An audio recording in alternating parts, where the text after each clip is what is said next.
Et salut à tous, j'espère que vous allez bien, bienvenue sur ma nouvelle vidéo. Et cette semaine, on va parler contrôle technique.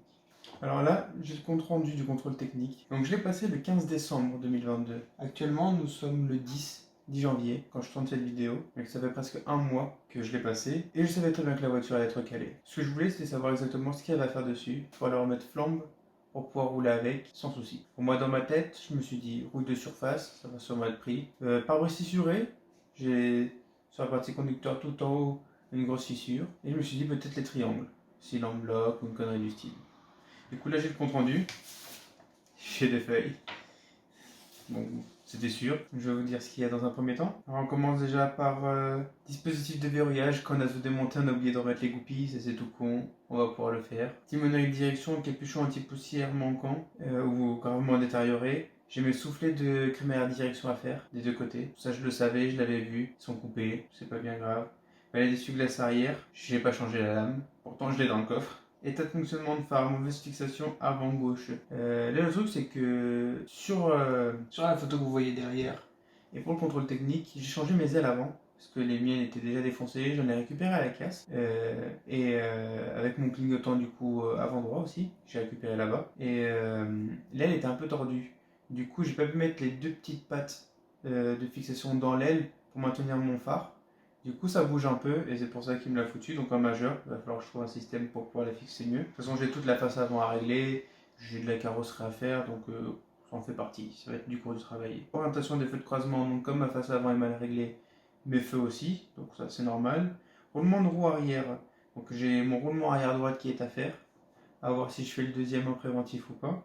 Pneumatique, donc j'ai les deux devant qui sont pas passés, carrément endommagés, entaillés ou autre.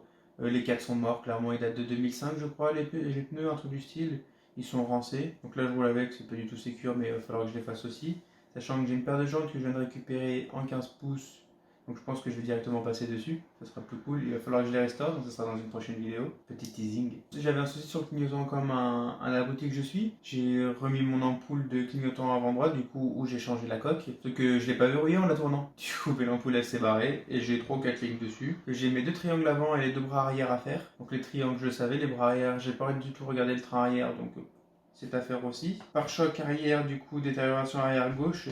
J'ai une fissure que j'avais déjà quand j'ai récupéré la voiture. Je me suis occupé de l'avant, pas de l'arrière, parce qu'on l'a un peu fait à l'arrache. Je crois qu'on a préparé la voiture la veille au soir, et on a fini le matin, genre 10 minutes avant de passer au contrôle. Un truc du style. Je suis allé sans klaxon aussi. Je suis allé vraiment à l'arrache un peu, mais bon. Au moins, je savais ce qu'il y avait à faire dessus. Poignée de porte, du coup, ma porte droite, la poignée voulait plus s'ouvrir. Je l'ai changée, et pourtant, elle m'a duré 2 jours, la poignée.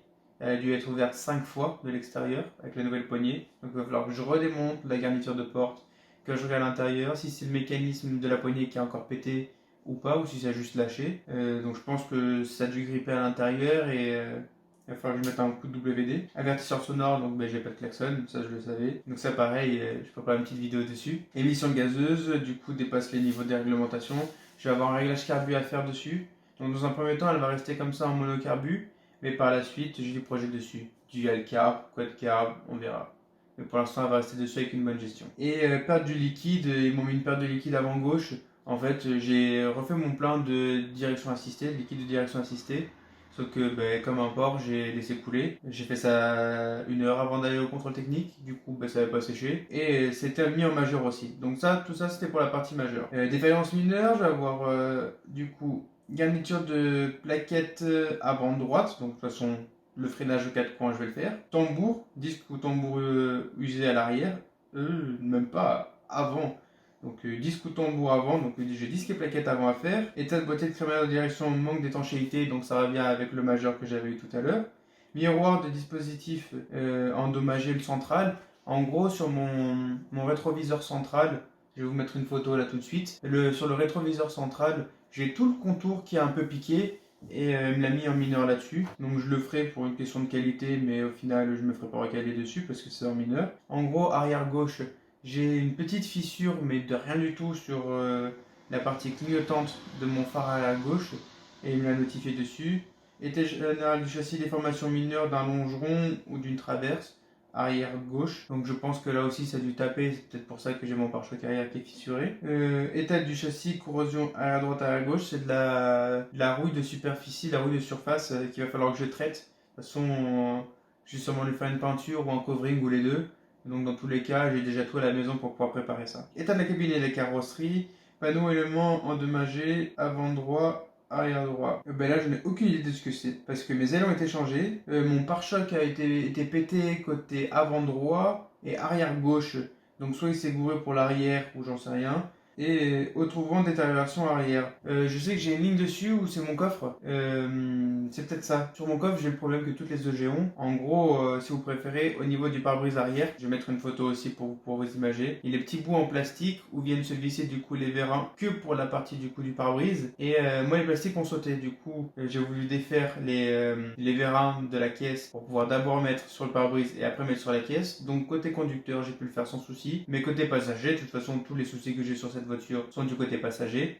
Impossible de remettre la vis parce que la vis avait été forcée et du coup le pas de vis est bouffé. Donc là il va falloir que je trouve un système, donc pareil vous verrez ça par la suite. Et ça va être le programme des mois à venir. Donc ça fait quand même déjà un petit budget, un petit programme de restauration à faire dessus. Tout ça pour qu'elle repasse au contrôle technique nickel. De toute façon j'ai 2 mois, donc là il va me rester 1 mois pour la faire. Même si ça met plus de temps, c'est pas bien grave. Je repasse au contrôle technique complet. Et voilà, j'ai pas mal de choses à faire. J'espère que cette vidéo vous aura plu. Si c'est le cas, n'hésitez pas à laisser un petit pouce en l'air, mettre un commentaire, ça fait toujours plaisir. Et puis ça va m'aider à m'améliorer. Vous pouvez me suivre sur les réseaux sociaux, Instagram et TikTok. N'hésitez pas à vous abonner aussi à ma chaîne YouTube. Et je vous dis à la semaine prochaine pour la prochaine vidéo. Des bisous.